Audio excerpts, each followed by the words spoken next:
Assalamualaikum warahmatullahi wabarakatuh. Hai semuanya. Perkenalkan dahulu, nama kami Fahmi Romanintias. Kami salah satu mahasiswi dari Institut Ilmu Sosial dan Politik YAPIS Biak. Saya dari kelas Superiori jurusan Administrasi Publik dan saat ini saya mengerjakan tugas bahasa Indonesia.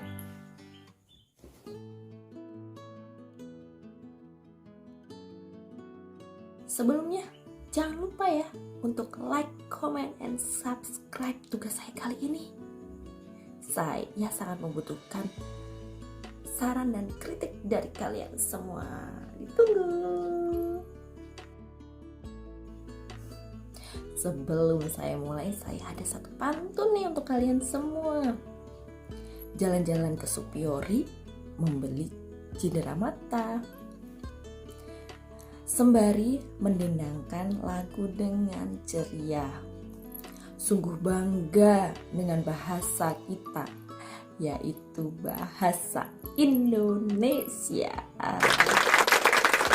Tapi saat kita banggakan memang karena bahasa Indonesia merupakan bahasa pemersatu bangsa kita ini yang megah dari beragam suku, ras, budaya, agama. Kita dapat bertaut menjadi satu dengan bahasa nasional, yaitu bahasa Indonesia.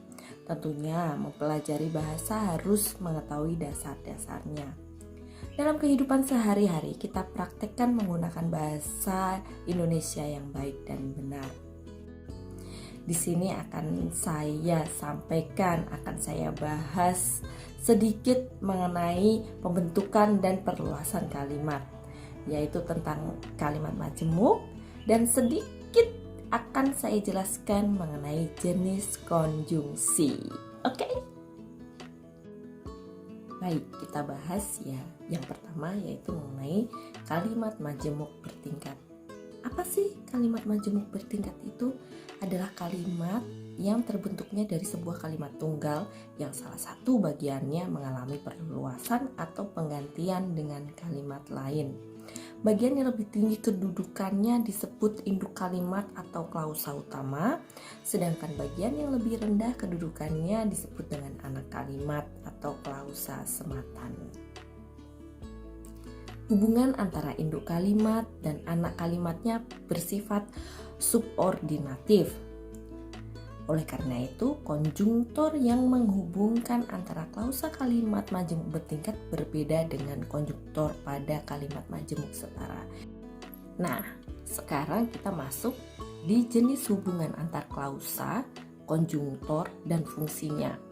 Yang pertama nih, jenis hubungan antar klausa yang memberi keterangan sebagai waktu. Apa saja contoh atau jenis konjungtor yang bisa menjelaskan itu sebagai waktu, yaitu sejak, sedari, sewaktu, sementara, seraya, setelah, sambil, tatkala, hingga, sempat, dan selama. Dan di sini ada salah satu contohnya, kalimatnya seperti ini. Ia berhasil mengembangkan bisnisnya setelah memperoleh pinjaman modal dari bank. Lalu yang kedua, konjungtor yang menjelaskan syarat atau pengandaian. Apa saja contoh konjungtornya? Yaitu jikalau, seandainya, andai kata, asalkan, kalau, apabila, bila mana, dan manakala. Apa contoh kalimatnya? Seperti ini. Saya bekerja dengan tekun bila berhasil diterima sebagai pegawai di kantor itu. Yang ketiga, jenis hubungan antar klausa yang menjelaskan tujuan. Contoh konjungtornya apa? Agar, supaya, untuk, dan biar. Contoh kalimatnya, kamu harus belajar dengan sungguh-sungguh agar dapat mencapai prestasi yang lebih tinggi. Lanjut, yang keempat yaitu yang menyatakan konsesif. Contoh konjungtornya apa? Walaupun, meskipun, sekalipun, biarpun, kendatipun, dan sungguh pun. Contoh kalimatnya seperti ini. Meskipun hujan, anak itu pergi juga ke sekolah.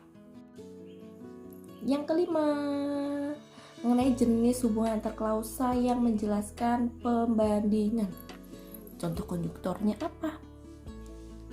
Bisa daripada atau alih-alih. Contohnya, kalimatnya seperti ini. Engkau harus bekerja lebih tekun untuk menghasilkan uang daripada hanya melamun saja di rumah. Seperti itu ya.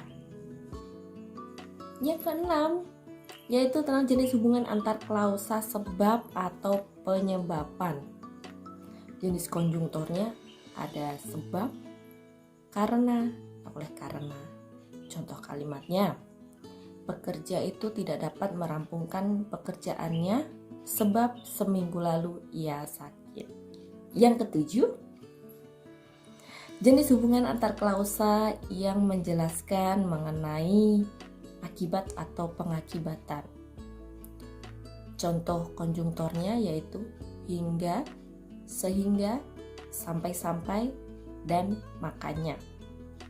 Contoh kalimatnya, ayah bekerja terlalu keras hingga jatuh sakit. Seperti itu.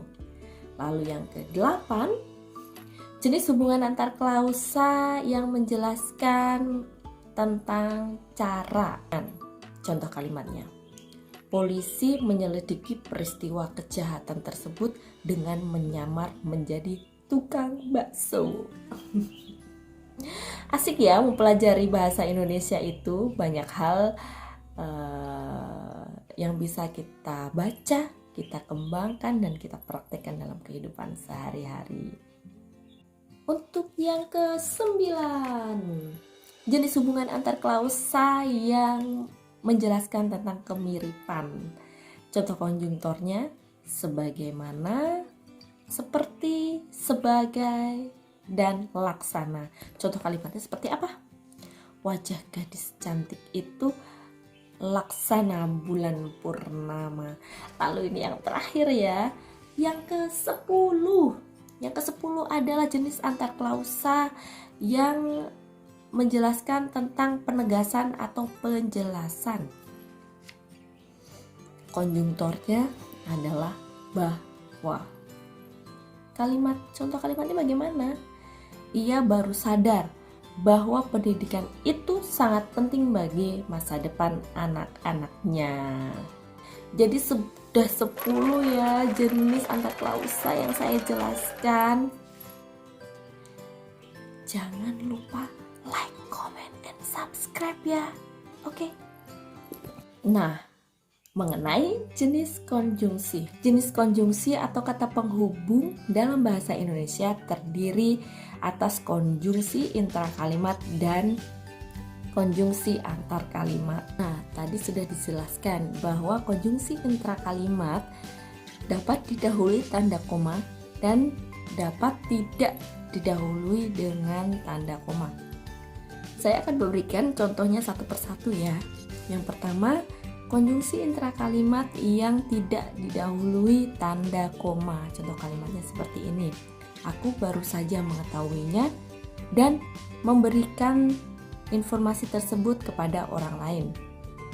Kata dan di sini tidak didahului dengan tanda koma. Nah, contoh yang kedua mengenai konjungsi intrakalimat yang didahului tanda koma. Contoh kalimatnya, dia sangat suka coto Makassar, sedangkan saya tidak menyukainya. Jadi sebelum kata sedangkan itu diberi tanda koma. Seperti itu. Lalu untuk konjungsi antar kalimat tadi sudah dijelaskan bahwa harus diikuti oleh atau dengan tanda koma. Saya akan memberikan satu contohnya. Contoh kalimatnya seperti ini. Obat ini sebaiknya diminum setelah makan titik Di samping itu, kamu juga harus makan makanan yang sehat. Seperti itu ya teman-teman. Baik, sekian dulu penjelasan sedikit dari saya mengenai kalimat majemuk bertingkat dan jenis konjungsi. Sampai berjumpa lagi di tugas selanjutnya. Bye-bye. Terima kasih.